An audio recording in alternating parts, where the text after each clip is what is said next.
Hello and welcome to the show. We start this week's FailRace episode with Surplus on GTA 5 trying to complete a mission.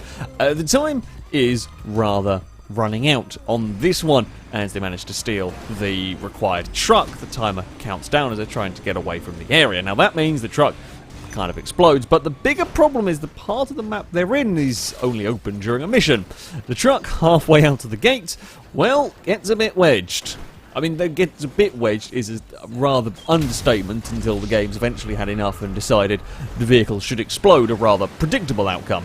From that, Matthias on Horizon 4 is doing a cross-country race with some muscle cars. Now, predictably, these might have some troubles racing through a river. The problem is with Forza's respawning.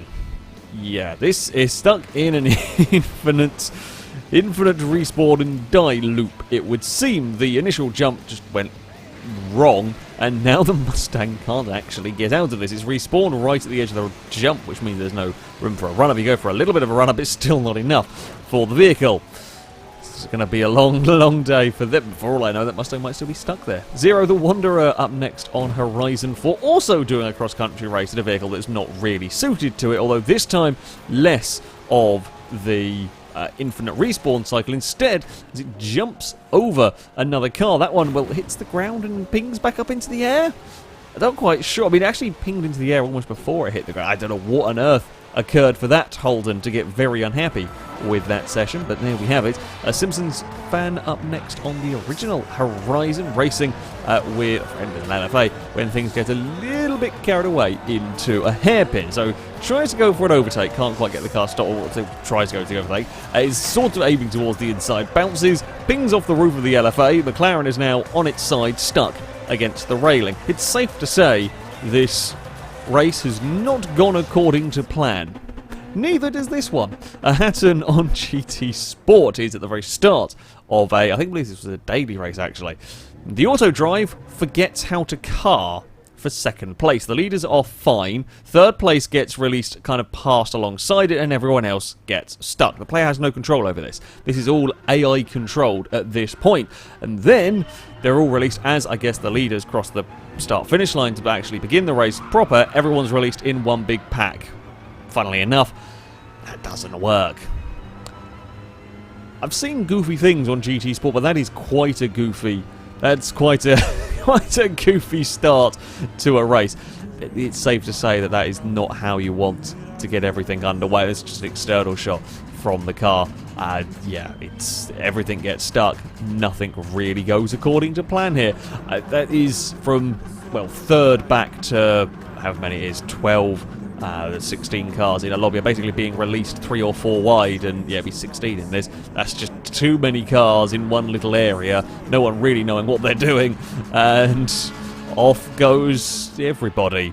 Mike up next on Project Cars 2 is playing around with a Formula A car. Now opens the DRS perhaps a little too soon, loses the back end, and then the car gets very unhappy. Not only does it go for a grip roll without actually touching the grass, it's also completely deformed the tyres in a rather peculiar way.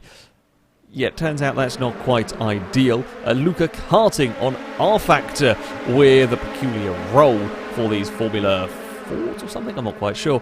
Either way, some car kind of glitchy lag stops before spiralling wildly out of control and through the floor. Didn't have a good day for that one. Next we're on to Dirt 4, and I know what you're expecting.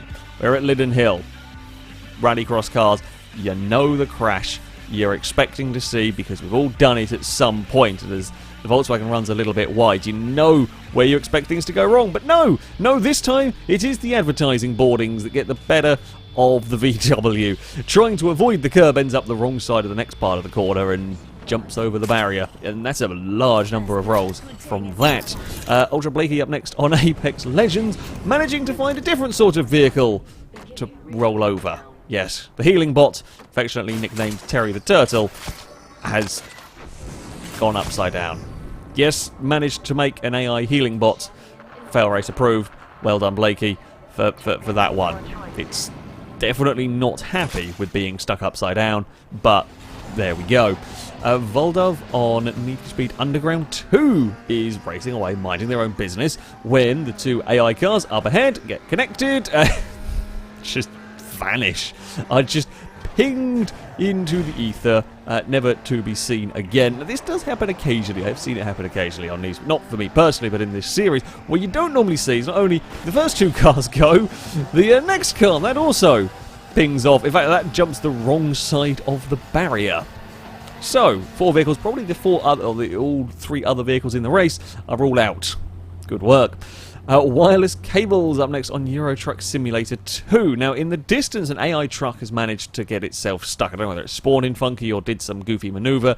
Something went on with an AI truck up ahead. It wasn't very happy. However, it sorts itself out. The problem is, the escort vehicles for this particular delivery have had enough. They saw the problem up ahead and have decided to deal with the problem by stopping.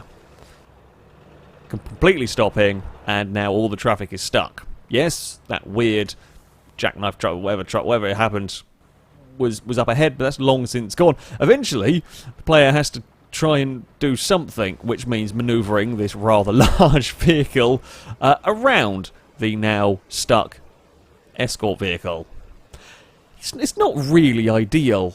It's not really ideal. It looks like it might eventually release the traffic in the outside lane, and it does a good job of managing to not completely clatter the van, I have to say. More patience than I, with more patience, more skill than I with the trucks. But unfortunately, of course, you need the escort vehicles for the missions, so the game will eventually start shouting at you. But yeah, not really helpful when they get stuck like that. And finally, Speed Beast on War Thunder, trying to, well, get as far up on the side as you can with a tank. Kind of a one-track moment, if you will. It's a decent amount of distance as well. The physics doesn't really know what to do with that. That's a good amount of distance for a tank on its side, I have to say. So well done on that.